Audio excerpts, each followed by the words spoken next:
So first panelist that we have today is Miss Neelam Saxena Chandra. She's authored 5 novels, 1 novella, and 8 short story collections. She has 36 poetry collections with 14 children's books. Wow! So I've just become a father recently, and I look forward to reading all of them.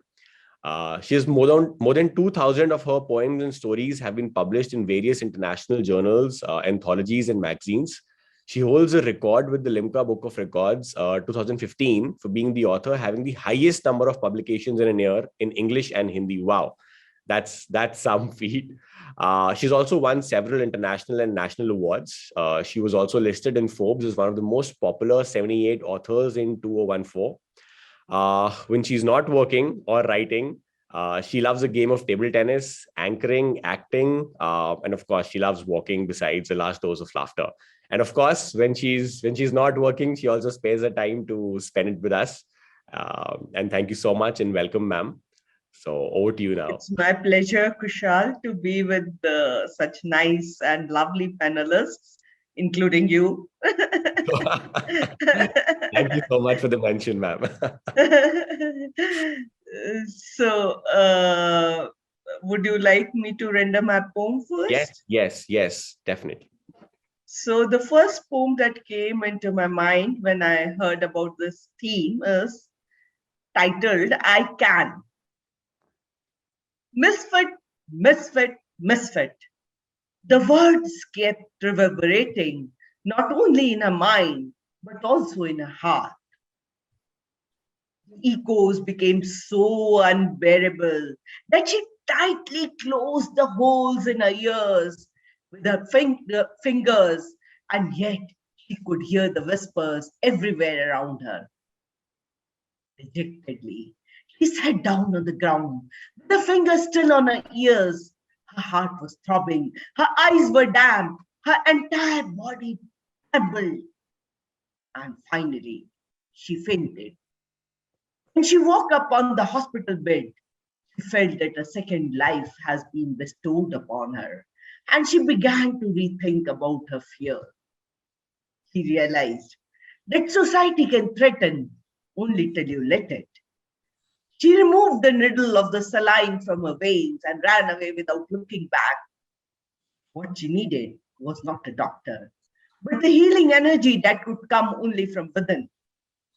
Sitting down cross-legged calmly on the ground, she shut her eyes and let herself down in the golden energy that she could feel flowing from her head inside her entire body. She knew that it was a long way to go, but the words that reverberated now were, I think I can, I think I can, I think I can. Wow. So that was my first poem for today. Lovely, and I think we got it at when you said that she didn't need a doctor. She needed the healing from within, and I think that's a great thought to start the day with, ma'am. Thank you so much. My pleasure. Great. So I think you have more compositions that you would like to share. Yeah, sure. The second poem that I would like to share is titled The Void. Though she covers her soul with lush green branches, blossoming flowers, and joyously dancing breeze, there's a deep hollow inside about which only she is aware of. She did attempt to show that void to a few persons, disguised as well-wishers, but rather than shortening its dimensions, they increased it further. Now, she hesitates fervently to show someone that deep hollow. I watched her silently as she removes the branches, blooming with those amazing golden lepurari that hideously cover her soul, and walking down with the help of those uneven steps to reach the bottommost place of the void. She regards it as a mind space, sits silently spreading the golden carpet, and meditates, closing her eyes. When she is meditating thus, her face is covered by an indigo aura which spreads peace not only to her, but also everyone around. The other day, when I visited her, she smiled and asked, "You do know about that vacuum, don't you?" I was numb and remained silent, knowing not what to reply. But she grinned and said, "I just desired to know that it's shrinking day by day, just like chemotherapy reduces the tumors, and I'm sure it will get eliminated soon." I hugged her tight. I was again speechless, and I returned home wondering what she will do when that hollow does indeed vanish. Will she really find her inner peace? So that was my second poem for Wow. the day. Wow, wow. And I think, we talk about the voids, the hollowness a lot, but there was a line where you said at the bottom of the void. So when you give a dimension to that as well, that uh, uh, a very deep thought. Thank you so much again. My Great. pleasure. My pleasure. Perfect, ma'am. Ma'am, so we have ample time. Is there anything else that you would also want to share? So we are hungry for more always. First let Nishi and Ritvika share, then I'll share one more Perfect, poem. perfect, perfect. So great. We'll, with your permission, we'll move on to Nishi ma'am. So Miss Nishi Chawla, she's an academician and a writer. She has 6 collections of poetries, 9 plays, wow, 3 feature films, and 2 novels to her credit. She has also co-edited an anthology of poems titled "Singing in the Dark," published by Penguin Random House in 2020. Another poetry anthology edited by her and titled "Greening the Earth" will be published in 2022, again by Penguin Random House. Nishi holds a PhD in English from the George Washington University in Washington, D.C. She has also done a 2-year postdoctoral study at Johns Hopkins University, Baltimore. After teaching for nearly 20 years as a tenured professor of English at Delhi University, she had migrated with her family to a suburb of Washington, D.C. She has taught at the University of Maryland from 1999 up till 2014. She's now on the faculty of Thomas Edison State University, New Jersey. We welcome you, ma'am. And Thank you. so just to add on to that thought, I can see that you have publication titled "Greening the Earth." So I just became a father, and I named my son Drakht Dev, which essentially means Lord of the Trees. Yes, So yes. What a we wonderful, thank you, such thank you so powerful much. symbolism. Yes, and With the thought that he might play a small role in greening the earth eventually. actually, how old is he? He's 3 Talking months about now. 3 months. 3 months. Yeah. How wonderful. Well, God bless him. Yes. Thank you so much, ma'am. True. Yes, Drak Dev. Yes. Lord of the Trees. Thank Yes. you so much. Thanks a Yes. lot. He become an embodiment of what his name suggests and signifies. That's That's wonderful. that's that's the hope that his mother and I share together. Mhm. We all know about the environmental crisis Right. that's confronting the world, of course, in addition to so many more kind of forms of, well, let's say insanities. Yes. And we've Yes. heard about the insanity that's overcome the western part of the world in Russia, of course, Right. whatever's happening in, Ukraine. Right. And Bad. Very yes, bad. so definitely we definitely need to think and ponder about, how to address this very real crisis. Meanwhile, Kushal, I did my 6th volume of poetry was on immigrant. It's titled "From Immigrant Diaries." So I'll just read 3 or 4 poems from there, Sure, and ma'am. I so it's like it's mm, these are philosophical ruminations on the tensions of transplanted existence.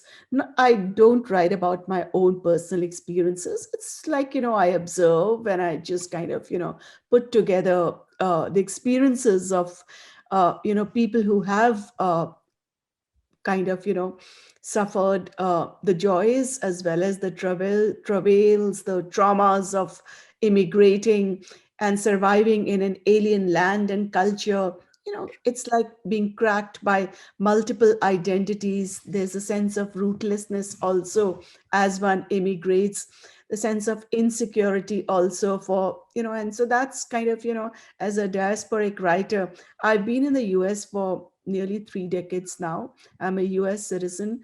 So, but I did want to kind of write about, bring it all together, so to say. So there's a kind of greater compulsions to discover one's own self in writing about the experiences of others, perhaps. So the title of my first poem is Rooted. We see them for a moment, those kernels, Kernels.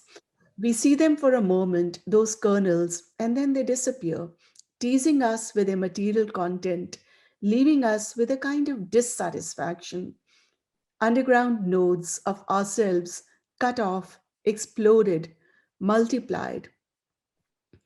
Then, having read about Asvatha, the cosmic tree, in divine self regard, we may reverse direction, hanging on with supernatural force, live loose forever, otherwise alone, adrift like a tree turned, in the other direction. There is always a horizontal axis. The axis has always been there, holding up toward the blue sky and the brown earth, carefully diagrammed, sometimes pushed vertically up, the way the branches grow, neither cut down nor up, but fall naturally, footloose at the beginning, when those guardian angels go amok absolutely. They have the gift of reminding you that the amplitude of life runs a downward course, hardly improved by sharing thoughts. Only memories blend, puzzled, gathered. They come into being, then pass out their vascular order in leaves, branches, veins. Their ancient wisdom gets distributed, nor neglect their hidden secrets enshrined. We collect data of good and evil, trace their link with the underworld, land of the dead. We become their diverse voices, skins, race, untethered when the trunk separates. Let me read out one more poem for you. It's titled A Kind of Identity Remorse. One's expatriation, of course, casts oneself loose, and it also gives one an inner life. Dislocation has been part of my, own literary experience. How has it shaped and unhoused me and influenced my writings? Like the in-betweens of the soul, so to say.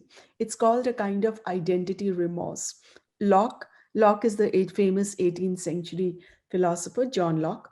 Locke wrote about it as a kind of psychological continuity that seems like a rebus tenor lupum, the proof for migration patterns displacing the idea of what existed before and after, like everything being rooted out. Is there a kind of totem pole that draws in a confrontation?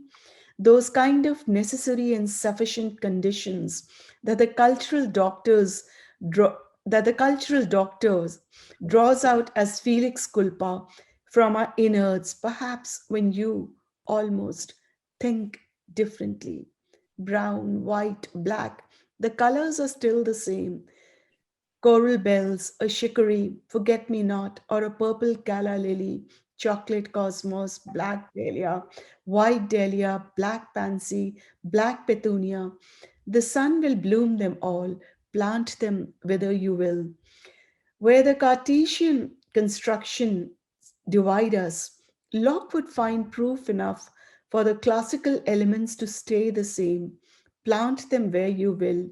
A new identity will not flame, nor will philosophy change a granite essence. Nor do we need the former bridges from rolling up when tongues and accents change, unearth new clothing, bring in new consciousness, sometimes rusted out, discriminate by the intensity of the sun's blaze. The grass may have overgrown, the weeds pulled out disingenuously, the proof that we are still the same, inspired into new relationships, stories that will survive. Blessed are they who never left their homeland. Wow. Want me to go on, or I should? Yes, we would love for you to go on, ma'am. And I think in your first poem, I got so engrossed, I forgot it's about people immigrating. And Yes. when it finally strikes that that's what she's talking about, it touches a different nerve. Yeah. Well, all the poems are not, they're not philosophical like this. Right. It's a Right. kind of complex, combination, so to say, Right. of people's experiences, Right. like Right. stories that they have, Right. lived through Hmm. their lives, as well as, various races, various cultures, various communities, and also a few at the beginning of of this anthology, or rather, Right. sorry, poetry collection.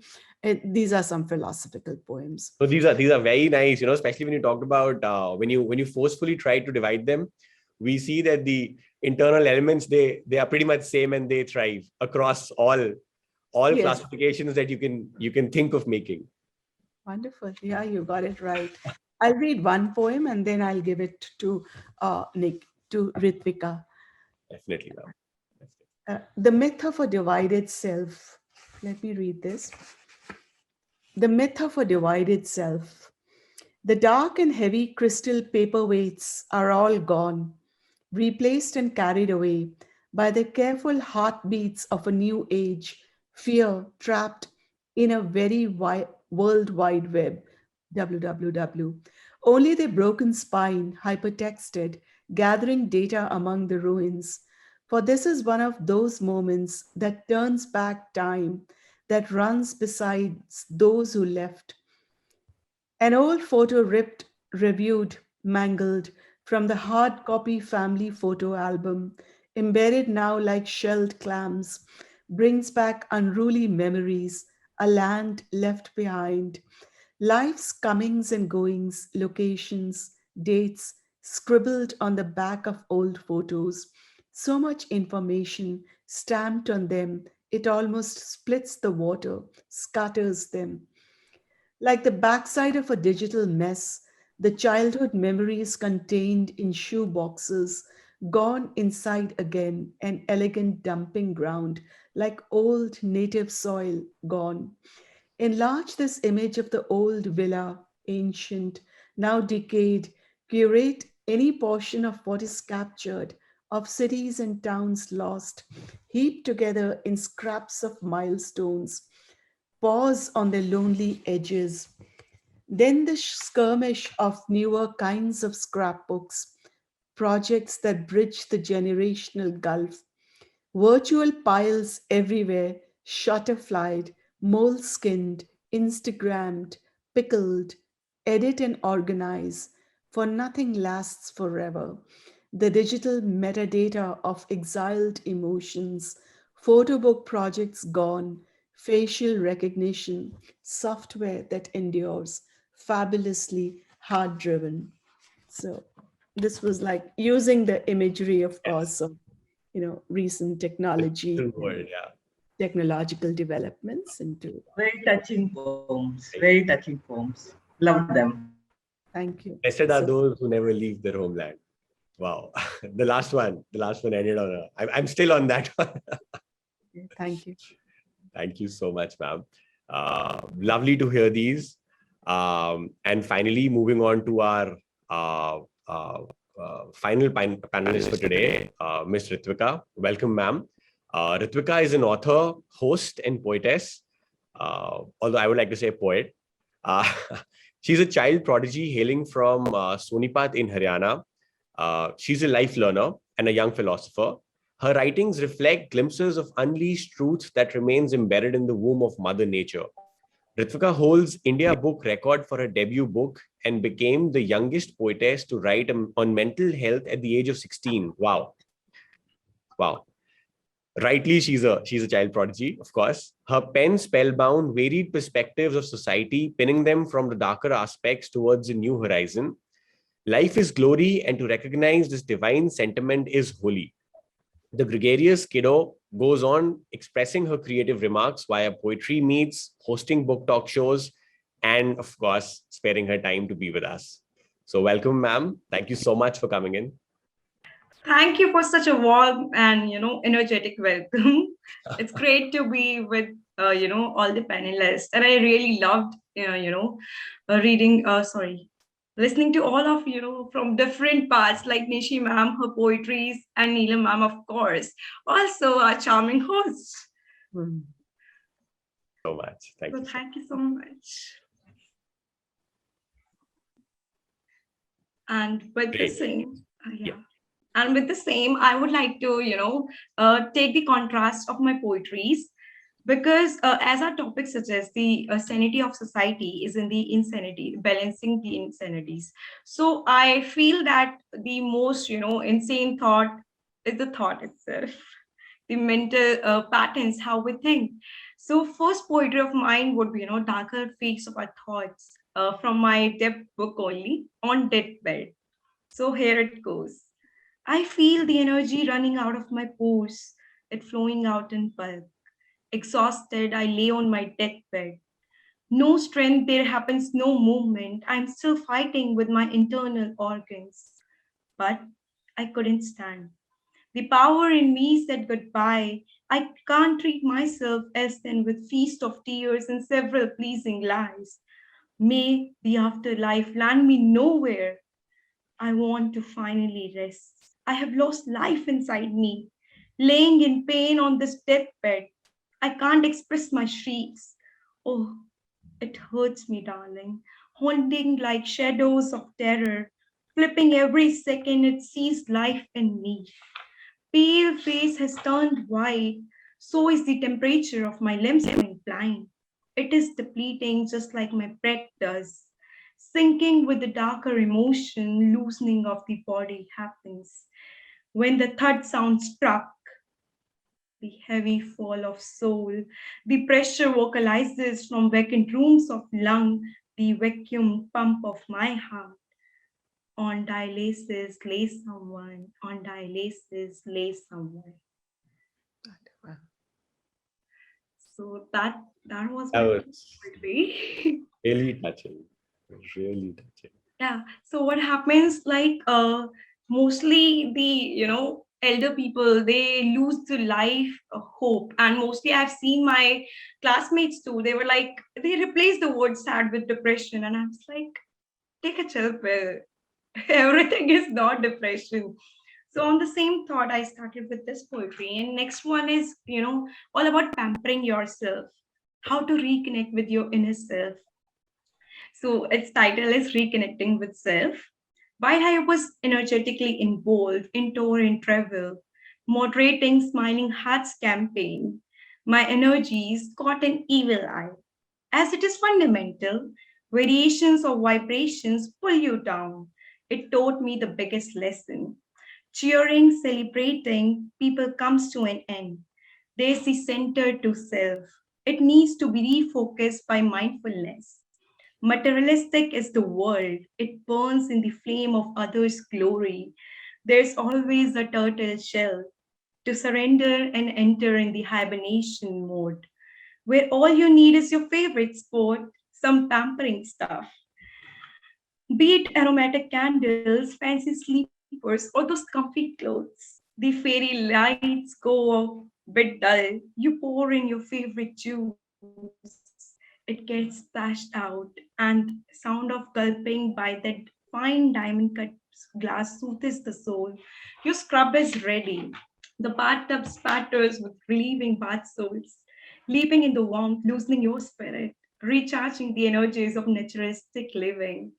Delicate, fluffy skin, cleansed feeling, lifting productive living. How beautiful can your twilight be? The gloaming sky. I enter the state again where the nightfall is near, but change is in my attitude to react less and glide surrendering to the divine, the power of the universe, heaven gleamed from in depth of me, heaven gleamed from in depth of me. Wow. Wow. So I loved when you move from saying that the soul is materialistic and, it burns in others' glory, to eventually describing all the indulgences. Wow, that was like a roller coaster for the emotional. Great. And if the time allows, I got one more poetry. Definitely, ma'am. We would love to. We have ample time. So generally when we do this, we have 4 to 5 panelists. So now since we have 3 and 3 beautiful ones at that, we can each have a little longer then. Definitely. Thank you so much. So this poetry is one of my favorite from my book, of course, and mostly I try to spread the message of the same. And its title is Awakening of You. When the moon has its phases, the sun works on the same degrees, rise and fall of its intensity of rays, then how should I resist to change? The world is ever evolving. Like season falls into place, slowly, steadily, with new hues, monochromatic is life. From winter's moon, you have to move on. The canopy of your charmed life, radiant as sun-kissed summer soul.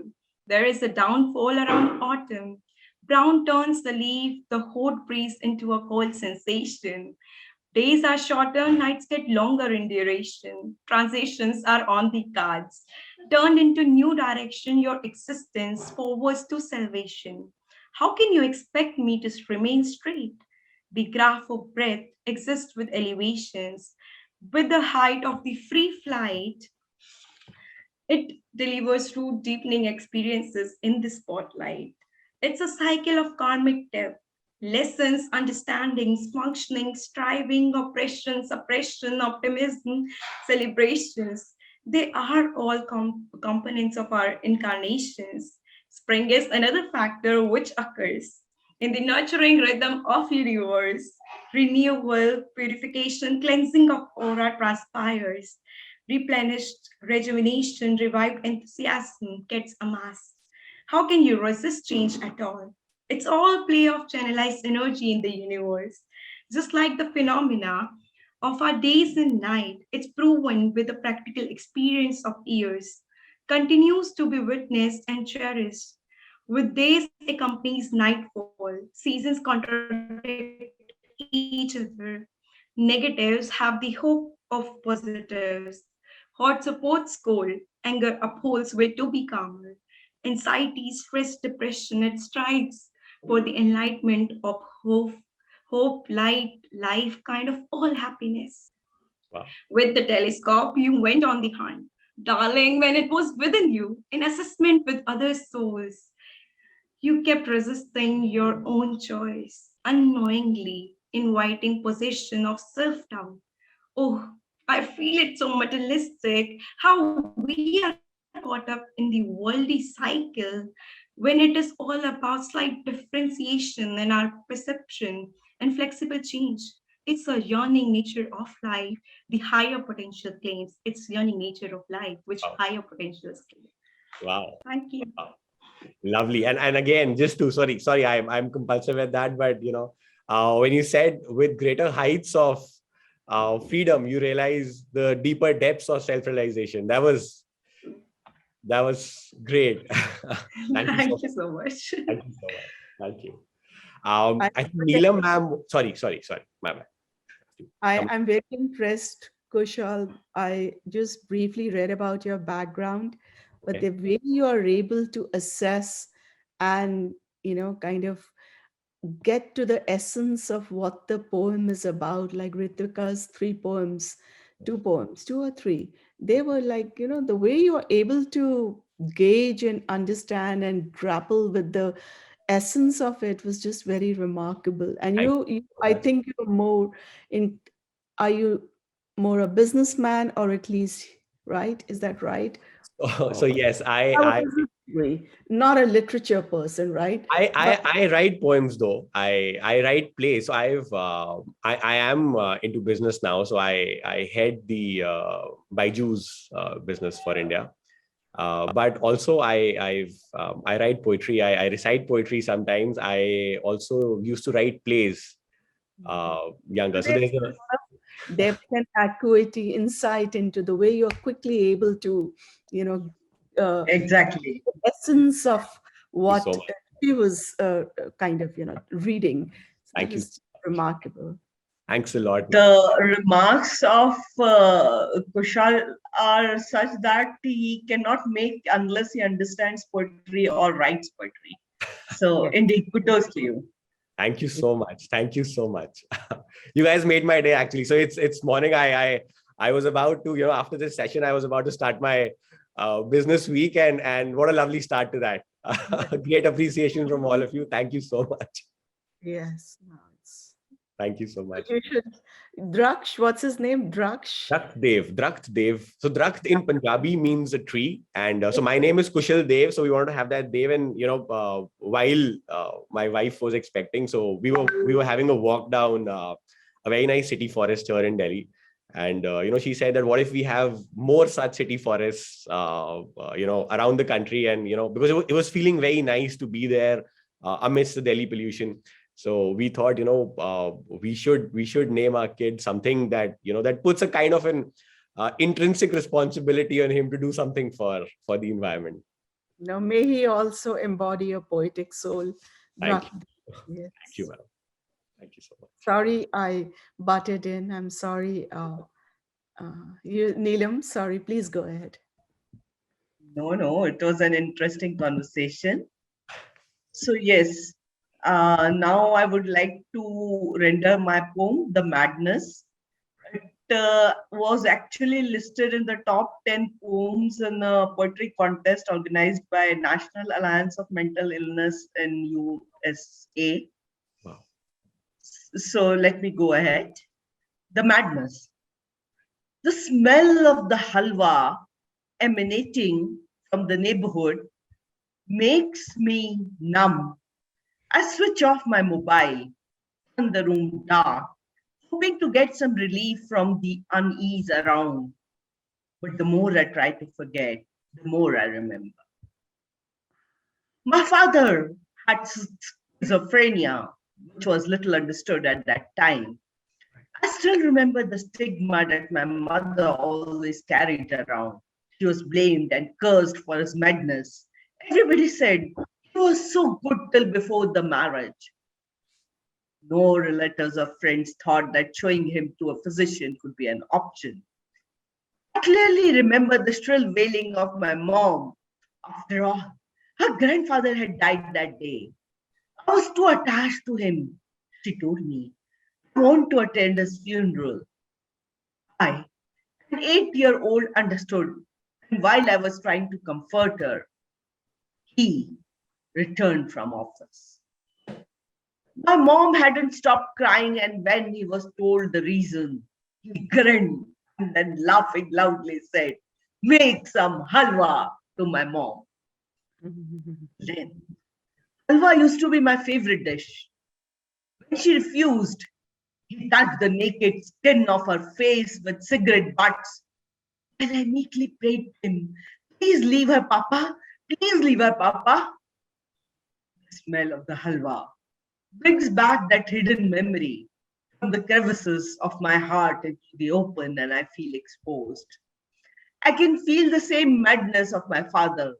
I can feel the same helplessness of my mom.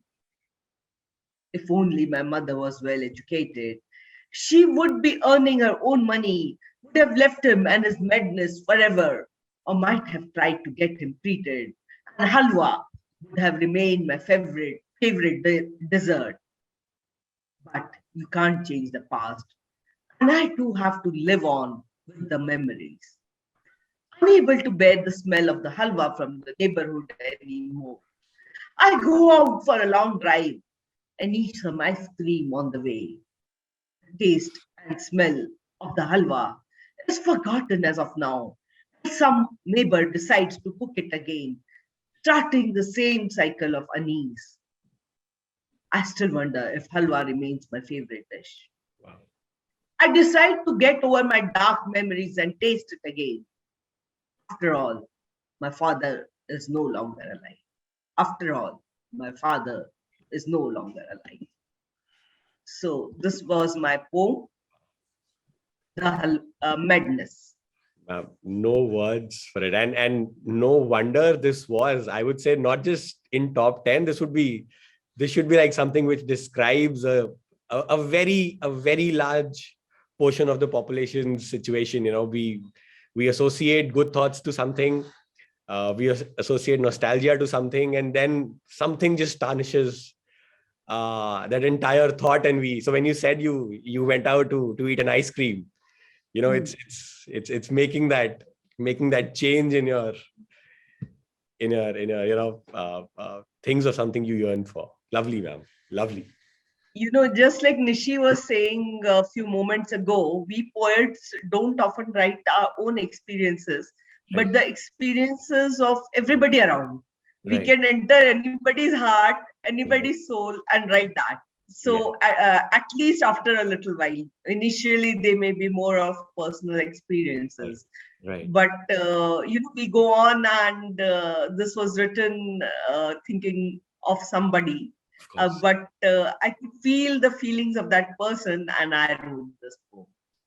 And your expression made I think all of us feel the pain of that person. And beautifully written, ma'am. Beautifully written. Thank you. Thank you. Wow, great. So with that, and with that poem from Neelam ma'am, I think we have a couple of questions that our readers and our viewers have sent in. And I think one of those questions completely resonates, with the poems that we just heard. And finally, the most recent one. Uh, uh, when we talk about society, or the sanity of society, it's essentially how well can we strike a balance between the insanities of individuals. Because it's essentially, society is just maintaining order. It is not really ensuring that everybody talks and thinks sane. It's more like everybody acts in a particular manner. So what are your views on that? How do you see society evolving? Do you think that people will eventually start feeling more sane in their mind? Or do you think as a society, as we move on and we become more developed, would we be moving towards a place where order makes, or makes us act in a particular manner, rather than, because so my thought is that is essentially infringing on your freedom. And we talk about freedom, and if you give freedom, people are insane enough to do all the wrong things. What are your opinion? It's an open-ended thing. No, nothing in particular I want to know, but just want to know your opinion on this. So Yeah, Nishi. go ahead, Neelam, if you wish to. Well, I was just stating that in certain things, societies often turn insane, Right. and that time the insanity of some person awakens you. Like, for example, women were not allowed education in India, but a person called Jyotiba Phule, you may call him insane or sane, I don't know. I may call him insane because he had an idea different from the society. He felt that women need to be educated. Right. And he set an example by sending his wife for education, and they were stoned. So I don't know who was insane, the society or Jyotiba Phule. I think both were insane in their own ways, but that is how order was restored in the society that marked the humble beginning. So some amount of insanity is necessary, but if the insanity is leading towards a larger goal, that is some change in society, then it is a very necessary thing to happen. Otherwise, there are so many insane people around, causing so much chaos, pandemonium. So that insanity is not a real kind of insanity which is going to change the world. Got it. Nishi. So you offered a very good exam illustration of trying to define or trying to kind of create that binary between sanity and insanity. Of course, Emerson, the 19th century American transcendentalist would come out with these very pithy, so to say, this is just wonderful, and you start thinking about, is it the sanity of insanity or the insanity of sanity, so to say? And we all know we love chaos because we adore order. So sanity is rare because we all have a dash of madness and insanity in all of us. But sanity is surely not about normality in the statistical sense. It's about an eternal and natural idea of the healthy personality, which is a kind of very rare achievement. We all know too much sanity may be madness, and the maddest of all is to see life as it is and not as it should be, so to say. So, I feel like, in this context, I must tell you, I just recently made a movie.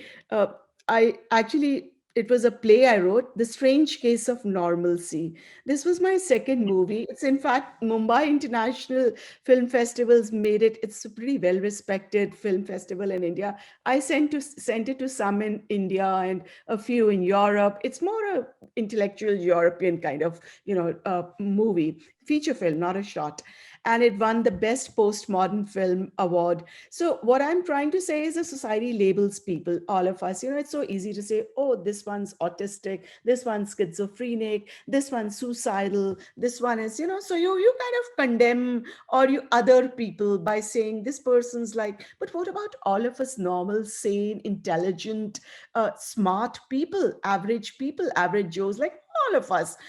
Don't we also have a inner struggles, our suicidal thoughts, our sense of, bipolar? It's so easy to dismiss people as, oh, that person has bipolar disorder, but very often we also have our mood shifts. So what psychiatry may kind of label as bipolar or schizophrenia, these are things that all of us very normal sane people also experience. So that's a movie I've made, and it's about 5 smart young college graduates, male, who set out, so to say. So they meet, the opening scene is in a bar and the ending scene is in a bar. And in between, their moments of their 2 suicides. It's a kind of dark movie. There's not much entertainment element in it, but it's about, it comes back to that idea of how sanity is a kind of, insanity and sanity need to be kind of balanced out.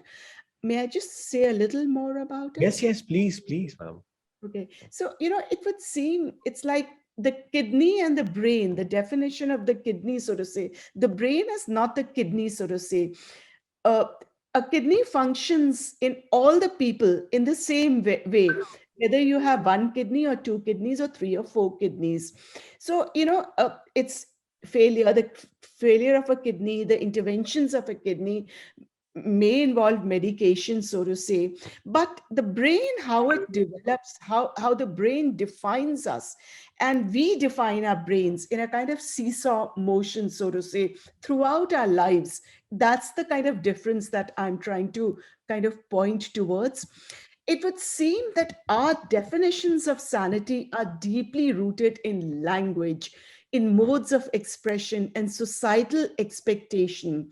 We all know insanity and madness are common terms which are used to describe behavior which violates social norms. So, as social norms have changed over time, what we observe to be disordered conduct has changed too. So, the borders between health and illness, normality and abnormality, balance and imbalance, order and disorder, and function and dysfunction are, of course, vague, blurred, contingent on properties of people, not written into the definition, so to say. An example of obsessive OCD, obsessive compulsive disorder, is also, so to say, or anxiety disorder also. It's kind of defined by the presence of certain amount of obsession, so to say. But in terms of behavior, it can manifest itself in different ways, so to say.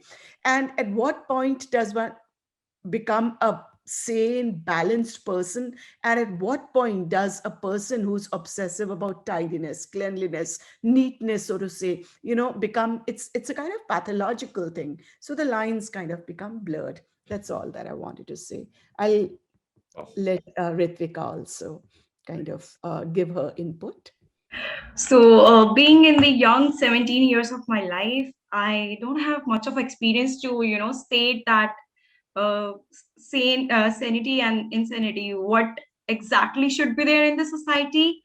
But what I feel is as Neelam ma'am also said, we are not able to, differentiate or put a label that insanity or sanity should be balanced in the society. But what I feel is the intentions play the major role, and the limit of each and everything should be there, because excess spoils the things. So be it sanity, be it insanity of the society, all should be in the limited amount. And also the intention, like insanity, Neelam ma'am said, Jyotiba Phule, he taught her wife, he educated her. So that insanity was for the positive cause. So if insanity is for the positive cause, then it can promote good of the society. But if it exceeds, or it Mm. happens for uh, just like the rape cases happening, that Mm. insanity is a Mm. chaos and mess all over the world. Mm. So it depends on us, see, like self-actualization. Swami Vivekanand was the one of the great personality who actualized himself. So Mm. each and every person can't achieve this self-actualization in the society. Society can't be either totally sane or insane. It have to be balanced with some insane and some sane people. Not all are saints, but we can raise up our thoughts, we can raise our vibration in this universe to promote good. So there's never a complete balance. Each positive and negatives goes on with different shades of our seasons.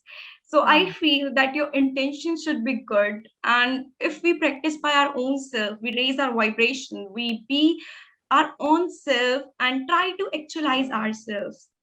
We never know the end result. Karm karo aur phal ki chinta mat karo. So we should go on working on ourselves to promote the good of us in society, and that's where I feel we could balance some insane people by being a little bit sane in our approach towards the life. So Mm. thank you. That was my opinion on the same. Wonderful. thank you so much, all of you. And I think, I had like a couple of questions, and in your answers, I think you have covered three of them. So, thank you so much. So I want to talk about chaos. I want to talk about what role does chaos play. And I think from what has come out from this discussion so far is that chaos is essentially something which brings about change. In case of the women education, let's say, that change was a positive change. For certain cases, as Ritvika mentioned, the chaos could also bring about a negative a kink in social order. And thus it brings me to another question I would like to pose to all of you. Uh, Poets have always, and poems in themselves, have played a very important role for both sides. You look at somebody being a reformer, Mm. uh, they would have a lot of good compositions which would reverberate with the society, with people who would join the movement eventually and become a part of it. I have seen some in my short stint on this planet. Also, on the other side, even if you look at something as bad as terrorism, when they're trying to indoctrinate somebody, they would still have their own poems, songs, something which titillates some emotion in Mm. people. How do you think that people with the blessing of this art have a responsibility towards ensuring that the kind of chaos that they are instilling is positive in nature? And do we, or can we ensure that positive change is what becomes larger, rather than, or is it something that we have to live with? Because if we want change, then we have to live with the fact that sometimes people will use the same art, the same skills to mislead human minds as well. See, everything has a positive and negative aspect to it. Right. Poetry undoubtedly is a very powerful tool. You can use it as a knife to Right. murder somebody, Right. or you could use it as a flower and bring smile to somebody's face, just like Ritvika is smiling just now. So, so poetry or any form of writing, in fact, like Nishi writes drama, you write drama, Hmm. and I write fiction. Okay. So it all depends upon what we want to project. Unfortunately, something which is swept inside the society is a quick way to fame. And somehow these negative emotions seem to fasten or accelerate your growth. So people often tend to go there. Right. But that's certainly not the right way. You should write what you feel like, and if you're positive enough, the you will be read through years.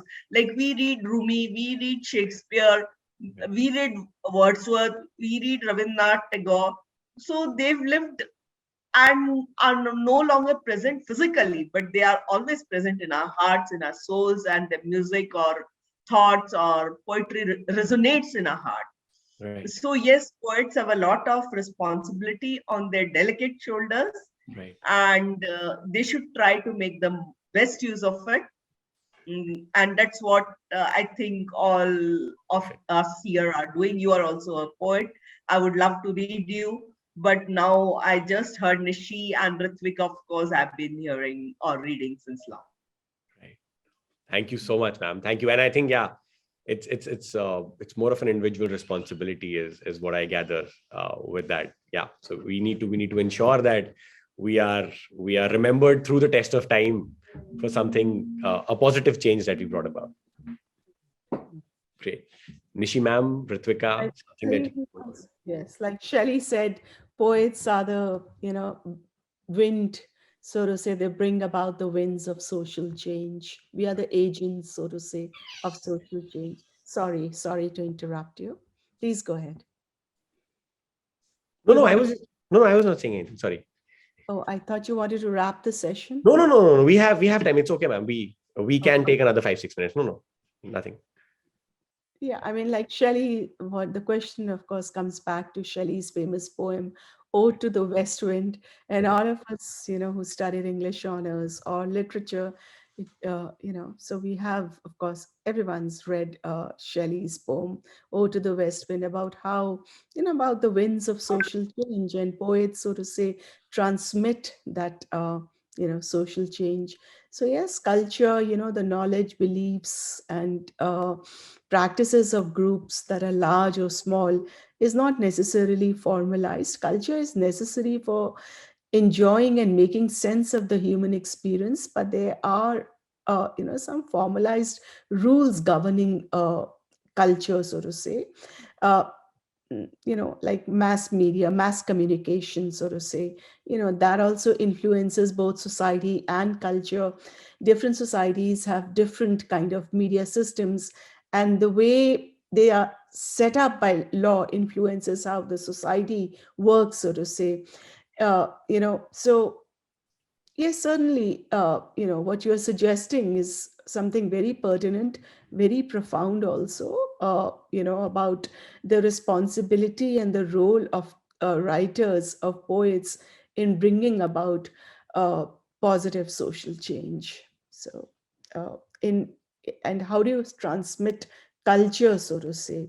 Insanity, of course, the insanity of poets and writers is a form of passion, like, I mean, so there's a sense of instability, a sense of passion, where you lack balance, where you are so kind of suffused or governed by an idea, the idea of bringing about, some change, maybe ideological, maybe theoretical, but then, you're driven by that obsessive idea, so to say.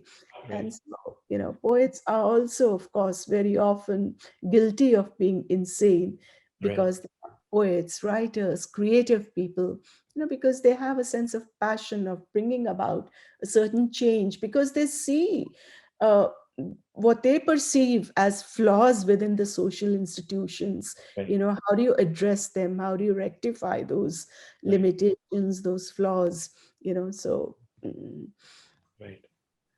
No, I think great. So there's a lovely conundrum I saw there. So if you look at poems or poets, being the tool to bring about the change, and culture being the balancing force to ensure that you tend more towards positive change rather than negative change. But then the tool itself has the capability to bring about cultural change.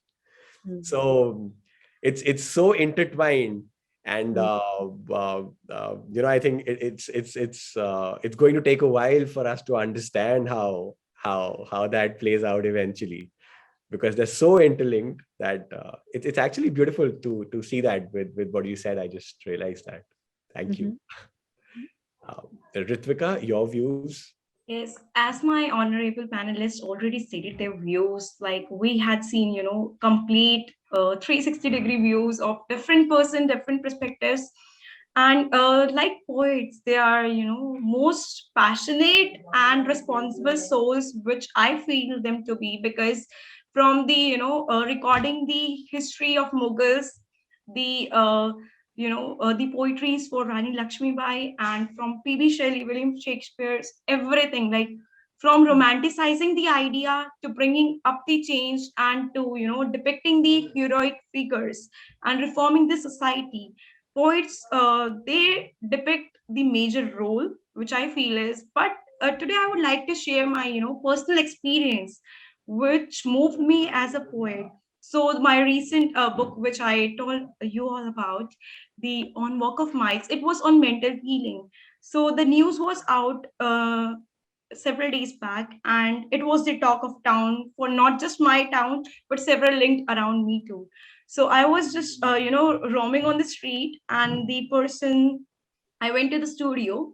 The mm, newspaper was kept on his desk. I was standing there, and of course, if you see yourself in the news and somebody is reading, you will get that smile, cheered up. Right. So, with the same, I was like, okay, mama, he was reading it. Like, it's crazy. Being a young person, you will realize it. So, mm, he said, you're the same person. And if I knew about your book several months back, I would have saved life for my daughter-in-law. So I was moved to my bits. Like the people who read the news, they were too attached to the topic. They thought of that if they would have read the book, they would have gifted it to their loved ones. They could have saved their life from society. And I was like, it is my social responsibility to take this topic of mental health and promote the good of society. So it's always like that, poet write about the experiences which they share with this world. And when we are out there in the world, there are sanities and insanities. We are just making chaos and then rendering the beautiful creation of God, like the eyes of, romantic people. mhm, Romance is just not with two people, it's in the nature, how we perceive different views of ourselves, how we it's the saying that the way you pronounce your words, they produce the same rhythm in your mind. So poets just produce the words in the rhythm which suits, soulfully they create this beautiful creation. With mess, they create the art, and that's how the people's mind get manipulated. Poets are great manipulators. So yeah, with chaos, they will lend you the great glory of universe. So that's all my view is. So I want to ask you, all three of you, Ritvika, Neelam, and you, please, our host, uh, if you are kind of, giving poetry and poets such a divine status that they are messengers and creators and agents of social change, and they have such a, onerous kind of, responsibility, then why did Plato say that poets should be banished from the face of this earth, that poets are liars?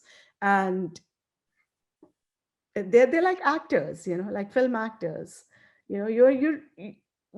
Is there true authenticity in, like, what you wrote or Neelam wrote or what I wrote, I mean, is it authentically, that idea of authenticity? Sometimes I question myself when I write, how much authenticity is there in what I write? Am I like an actor?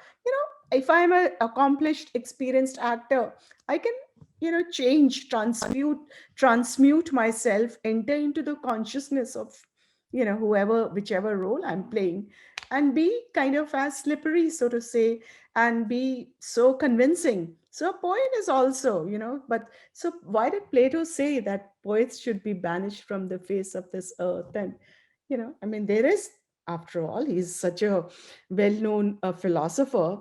The roots of philosophy, of world philosophy, of Western philosophy can be attributed to Plato and Aristotle, of course.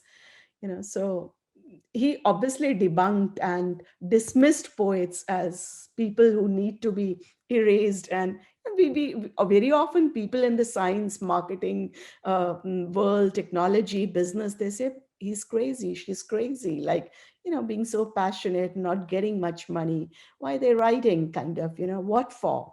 Because you define yourself by how much you earn. And if poets don't earn anything, so there's a lot of there's a lot of, especially in this money driven world, people are dismissive about poets. But Plato, couple of centuries or 2000, 3000 years ago, whenever he was born, did also debunk the idea of poetry. And over to you, all three of you, please. Even music was said not to have any effect, and it was considered a useless hobby. But today, doesn't music, make us all feel happy or raise our emotions? So, society often, society or philosophers or whosoever are there, often think according to their times. And maybe, like, if you read the earlier poems, they were all in praises of kings, Shahanama. If you go to India, if you move to India, so it is there similarly in other parts of the world too. That is So it commissioned was poetry. supposed, yeah. So it was more of an eulogy. So Mm. there they were not acting; they just knew the art of poetry writing, and they were praising somebody. Mm. Maybe because they were paid for it, maybe because they felt like it, or maybe because that was their only way of surviving. Mm. But today, things have changed, and people no longer write to please somebody else's souls. They write, I have written in one of my poems that poets are basically very selfish people, and they write to keep their own heart fluttering. So here the word selfish is meant in a different sense. But we all write to keep our heart fluttering. I have a 24/7 job. I am an engineer. So I need not write. I don't write for money because Mhm. poetry doesn't give money. But I write because I'm insane about poetry, because I feel that is my passion, and because I feel these are my thoughts, and my thoughts need a place to go, and they go pour out in my paper or on my laptop, and then finally come out as a book. Maybe sometimes some poems do, some poems don't, but most of them do nowadays. And that is because I feel like that, and I have not been dismissed since last so many years. I've been writing since I was in class 6. So that itself means that society does accept poetry, and they do like it. And we have so many wonderful poets these days. I really am an adoration of poetry. Mm. Over to you, Ritvika. So I would just like to say that who I ain't criticized in this world. Some see plant in the cactus and some see thrones. It's all about perspective because beauty lies in the eyes of beholder. Some see poetry, they are destructing the society, but some see they are the medium of healing. And the way okay, a poet, express their views. They can destruct some soul, they can heal some, and of course, many of our, the living beings on earth, they say that it's just, random waste of time which the poets are doing. They are giving up the fictional hopes which won't happen in reality.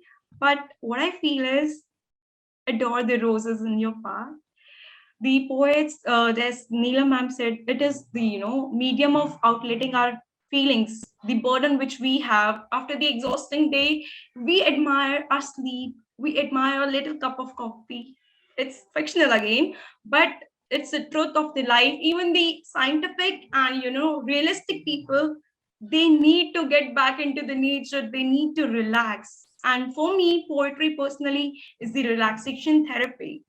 And maybe someday these people would understand that somewhere or other, nothing is being the realistic personality or artistic, nothing is bad. Each should have the proportionate amount in your life, and it will make sense, because even the mess is beautiful.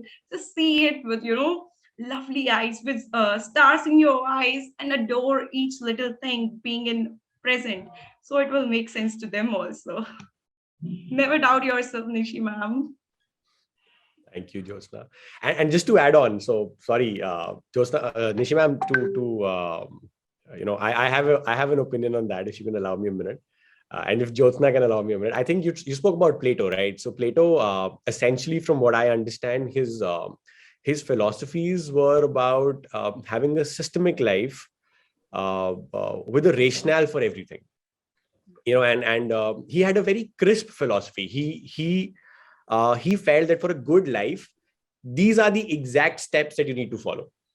And anybody who talks about exactness will not want anything which is ambiguous in nature, including poetry, and which has the power to instill a lot of emotions, good or bad.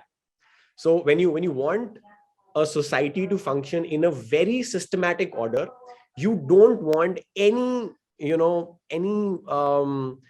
other human being apart from yourself to be able to instill that kind of an emotion which can drive a lot of different actions. So you can look at it in a lot of religions also, where the doctrines are very very hardlined.